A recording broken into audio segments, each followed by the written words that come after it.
चलिए तो आज के क्लास में हम स्टार्ट करेंगे डेसिमल। डेसिमल। आप लोग देख रहे हैं डेसिमल का मतलब हिंदी मतलब होता है दशमलव, इसको हम लोग बोलते हैं पॉइंट। क्या बोलते हैं? पॉइंट। चलिए जैसे यहाँ पर लिखा हुआ 4.64, 4.64 मतलब इसको पढ़ते क्या है? तो पॉइंट से पहले वाले को जो होता है वो और उसके बाद वाले को अलग अलग पढ़ते हैं। 4.64 जैसे ये क्या पढ़ेंगे?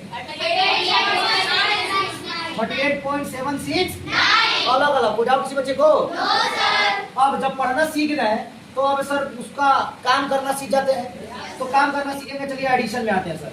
मान लीजिए कोई दिया हुआ 4.64 प्लस 84 प्लस 93.6003। अब इसको ऐड कैसे करेंगे सीख लीजिए। नहीं आता तो यहाँ समझिएगा, कोई भी दिया हुआ पहले उसको लिख दीजिए।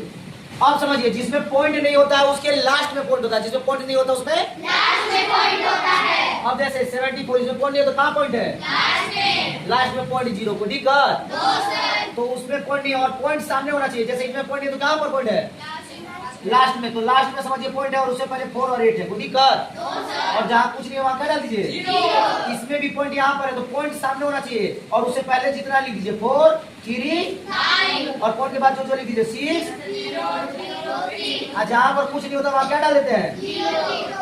कोई दिक्कत? प्लस था तो प्लस कर देंगे, कोई दिक्कत? ऐड कीजिए 3 का 3 0 का 0 4 का 4 6 6 12 2 कैरी 1 4 4 4 कितना हो जाएगा?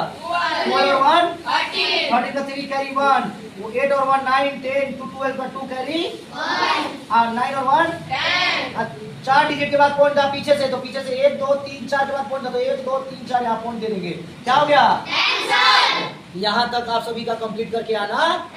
ये हो गया केवल एडिशन। क्या हुआ? केवल एडिशन। अगर सब्ट्रैक्शन की बात आएगी भी तो चलिए नेक्स्ट क्लास में कर लेंगे। हालांकि एक एक में एक चैप्टर कंप्लीट करेंगे ताकि किसी भी प्रकार का दिक्कत ना हो। कोई दिक्कत किसी बच्चे को? No sir. चलिए नोट डाउन करेंगे।